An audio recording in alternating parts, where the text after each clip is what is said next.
So hello everyone, welcome back to our new video. और आज है हमारे साथ आयुष तिवारी। वैसे तो इन्हें इंट्रोडक्शन की ज़रूरत नहीं है।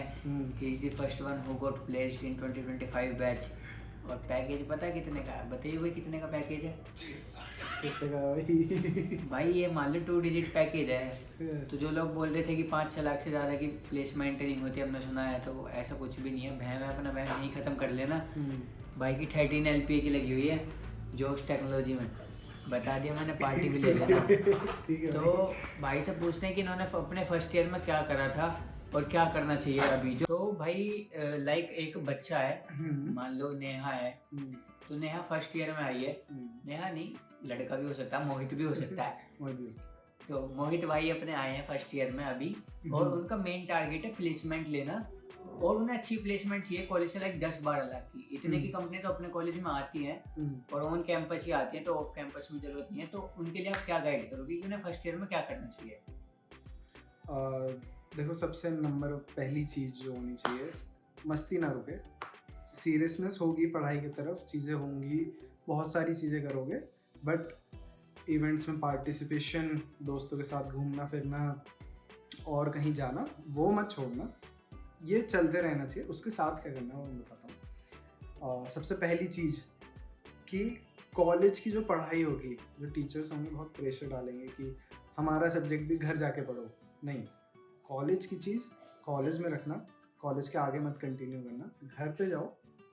जो इम्पॉर्टेंट चीज़ें, इम्पॉर्टेंट का क्या मतलब है, सबसे पहले DSA, मतलब आपके पास प्रोग्रामिंग में कुछ स्किल्स होने चाहिए। डेवलपमेंट, जैसे वेब डेवलपमेंट हो गया, एंड्रॉयड डेवलपमेंट हो गया, और कोई इससे रिलेटेड जो स्किल्स होती हैं, मतलब अपनी स्किल्स इन्हांस करने पे मेजॉरिटी ऑफ टाइम कॉलेज के बाद आपका उसमें जाना चाहिए। कॉलेज की पढ़ाई कॉलेज में करो ताकि आपकी एक CGPA मेंटेन रहे, क्योंकि 4th ईयर के अंदर कंपनी कहीं ना कहीं फिल्टर करती है। 7.5 पे हो गया या 8 पे हो गया, फिल्टर हो गए। तो जो आपकी CGPA है वो आपको मेंटेन करनी है। कैसे करोगे भाई? कॉलेज की पढ़ाई कॉलेज में चलो। कॉलेज की पढ़ाई कॉलेज में कर लो, वो घर जाके मत करो। और घर की पढ़ाई है ना, वो घर पे हो जानी चाहिए यार, वो मिस नहीं होनी चाहिए। मतलब वो ऐसा नहीं कि मजे मजे के चक्कर में वो करी नहीं, बस कॉलेज में पढ़ा। तो कॉलेज में पढ़ के आके घर पे मौज मस्ती करके सो गए, तो वो सब नहीं चलने का। फर्स्ट ईयर में चल जाएगा, बट उसके बाद फिर दिक्कत आ जाएगी। आती है। तो घर पे आओ, भले 1 घंटा दो, आधा घंटा दो, बट दो, रोज दो। जहाँ आपने कंसिस्टेंसी तोड़ी ना, आपके माइंड को कहीं ना एक नेगेटिव फीडबैक जाएगा कि भाई मैं कुछ जो सोचता हूँ ना मैं करता नहीं हूँ। कि मैंने तो सोचा था कि भाई मैं रोज पढ़ूंगा, 2 दिन पढ़ा नहीं करा, फिर 2 दिन पढ़ा नहीं करा, तो एक नेगेटिव फीडबैक आता है। तो सबसे पहली बात, कंसिस्टेंट होना बहुत जरूरी है। कंसिस्टेंट होना बहुत जरूरी है। चाहे दिन में 15 मिनट पढ़ो, आधे घंटे पढ़ो, स्टार्टिंग आधे घंटे से कर लो। आधे घंटे देखो, DSA एक डेटा स्ट्रक्चर एंड एल्गोरिथम, ये एक अपना पार्ट है। तो मतलब इससे पहले भी आपको एक लैंग्वेज सीखनी होगी कहीं ना कहीं, जो कि कॉलेज में C होती है, चाहे वो फर्स्ट सेमेस्टर में आए चाहे सेकंड सेमेस्टर में आए। तो किसी भी सेमेस्टर में आपको उससे फ़र्क नहीं पड़ना चाहिए। आप C सीखो, C++ सीखो। इससे रिलेटेड रिसोर्सेज हम लोग डिस्क्रिप्शन में डाल सकते हैं। ठीक है, जो भी तो हमें यूट्यूब ठीक चैनल बता देंगे, जो भी हाँ। हमें अच्छे यूट्यूब चैनल लगते हैं। मतलब जैसे एक नेसो अकेडमी है C सीखने के लिए बेसिकली, वहाँ पे आप पूरी प्लेलिस्ट देखो, कुछ कंसेप्ट्स पढ़ो, आर्टिकल्स वगैरह पढ़ो, एक्सप्लोर करो कि C लैंग्वेज क्या है, सिंटेक्स क्या है, उसमें कोड कैसे लिखते हैं, क्यों लिखते हैं, मतलब उसकी इम्पोर्टेंस को समझो, उसका रोल समझो अभी क्या है।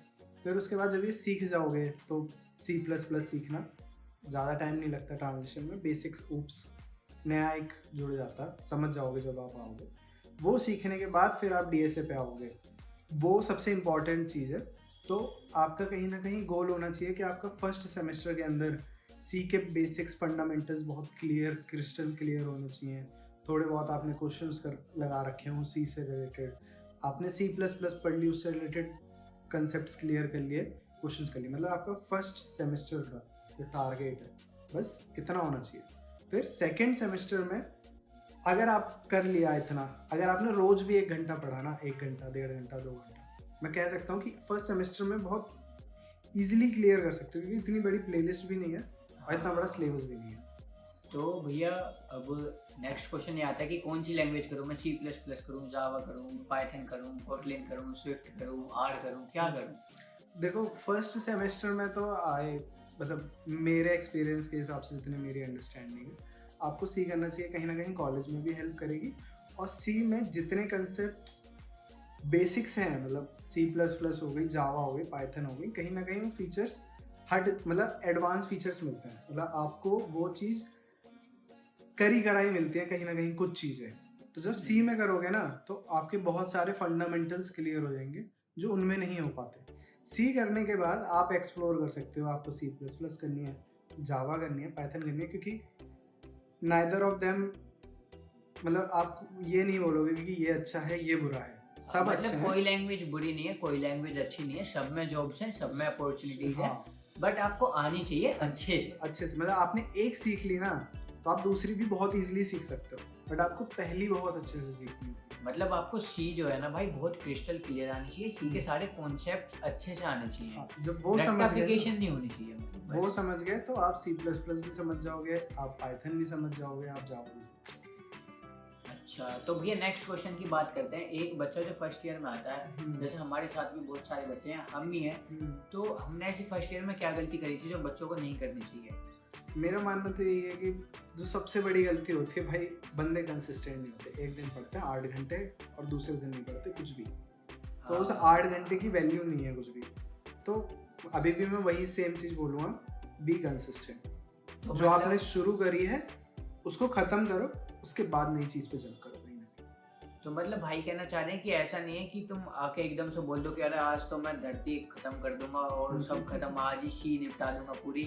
ऐसा नहीं, डेली डेली पढ़ो, चाहे थोड़ा थोड़ा पढ़ो, बट डेली पढ़ो। ये गलती मैं मानता हूँ, ये हमने भी करी है, कंसिस्टेंट नहीं थे। ओके, तो क्वेश्चन और इंटरेस्टिंग क्वेश्चन है कि लाइक अगर हम आपको आपके फर्स्ट ईयर में दोबारा भेज दें तो आप क्या चीज़ करना चाहोगे, या क्या चीज़ में इम्प्रूव करना चाहोगे, क्या चीज़ ऐसी जो आप दोबारा करना चाहोगे? भाई मैंने भी, मतलब क्या हुआ था कि जैसे जो सी लैंग्वेज है, कोई सी भी जो लैंग्वेज है वो सीखी तो, बट बहुत प्रैक्टिस बहुत कम करी थी।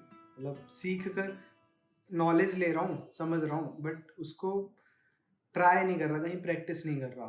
तो जब तक आप प्रैक्टिस नहीं करोगे आपको पता नहीं चलेगा कि आपके कंसेप्ट कितने क्लियर हैं। तो जो भी चीज़ सीखो उसको प्रैक्टिस में ज़्यादा इन्वॉल्व रखो। दूसरा चीज़, कई लोग बोलेंगे नोट्स नहीं बनाने चाहिए, कहीं ना कहीं ट्रू भी है, क्योंकि जब आप प्रैक्टिस करोगे तो आपको याद करने की ज़रूरत नहीं पड़ेगी। बट जब आप कोई चीज़ लिखते हो तो चीज़ आपके मेमोरी में कहीं ना कहीं परमानेंटली स्टोर होती है। तो नोट्स बनाओ, बहुत लंबे नहीं, कि 11th-12th की तरह लंबे लंबे नोट्स बना रहे हो, नहीं, छोटे नोट्स बनाओ, बी टू द पॉइंट, और कॉपी में बनाओ, कहीं नहीं, ये नहीं कि ऑनलाइन एडिटर। ज़्यादा वो डिजिटल इंडिया मत बनना कि जी मैं लैपटॉप पे ही नोट्स बनाऊंगा अब तो, और आईपैड लेके आईपैड में ये करके पूरा एकदम जूम। कॉपी में बनाओगे लंबा याद रहेगा। और दूसरी मिस्टेक भी यही है कि जो मैं नहीं करना चाहूँगा, कि मैं कहीं ना कहीं बीटेक की पढ़ाई को 11th-12th की पढ़ाई से, जेई की पढ़ाई से कंपेयर कर रहा था, जो कि बिल्कुल डिफरेंट है। यहाँ पे आपको क्वेश्चंस नहीं करने, यहाँ आपको रेस नहीं करनी, आपको एंजॉय करते हुए, आपको कंसेप्ट को समझते हुए आगे बढ़ना है, ताकि चीज़ें बहुत समझ में आए, आपको मज़ा आना चाहिए उस चीज़ को करने में, रेदर देन आप रेस लगा रहे हो सामने वाले से कि भाई तूने 100 कर लिए, मैंने 80 किए, तूने 2 किए, मैंने 10 किए। नहीं, ऐसा नहीं होना चाहिए।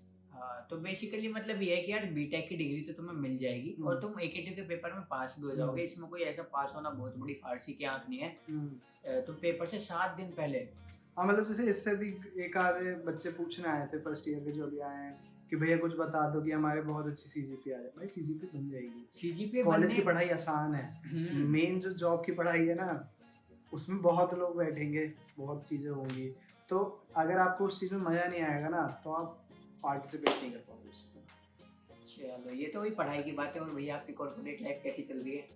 कॉर्पोरेट लाइफ भी सही चल रही है, डिफरेंट थिंग्स, डिफरेंट एक्सपीरियंस, नए लोग मिल रहे हैं। कहीं ना कहीं मैं अपने चीज़ में, जिस चीज़ में कॉन्फिडेंट था, जाके पता चल रहा है कि अभी कहाँ पर हूँ मैं, किस लेवल पे हूँ। तो मतलब जैसे मैं वेब डेवलपमेंट करता हूँ तो मेरे को नई नई चीज़ें पता चल रही है। फ्रंट एंड भी इतना कॉम्प्लिकेटेड हो सकता है, तो या तो front end HTML CSS JavaScript तक ही नहीं है बस, उसके आगे भी बहुत है फ्रंट एंड। मतलब कि अगर आपको HTML बहुत अच्छे से आता है ना तो उसकी भी बहुत जॉब है, बट आना चाहिए बहुत अच्छे से। बहुत मेजर डिफरेंस होता है एक आने में और एक बहुत अच्छे क्वालिटी में उस चीज़ को सीखने में। कॉर्पोरेट लाइफ अच्छी है, वहाँ पे कनेक्शंस बनते हैं, आपको सीखने के लिए मिलता है, आपको आपसे बेटर लोग मिलते हैं जो उसी फील्ड के अंदर बहुत अच्छा कर रहे हैं, गाइड करेंगे कहीं ना कहीं, तो या इट्स गुड। तो भाई ये थी हमारी आयुष से बातचीत। देखो इसने आपको पूरा फर्स्ट ईयर का बता दिया, फर्स्ट ईयर में क्या करना है। अभी फर्स्ट ईयर में हो, टेंशन मत लो, जब सेकंड ईयर में आओगे तो सेकंड ईयर का भी बता देंगे। अभी देखो मेन चीज़ तो मैं बता दी, उस पर फोकस करो। और बाकी तब तक मिलते हैं किसी नेक्स्ट वीडियो में, तब तक के लिए bye bye, love you all, see you. Comment box में बता दो यार, कुछ अच्छी अच्छी चीज़ें लिख दिया करो। चलो मिलते हैं।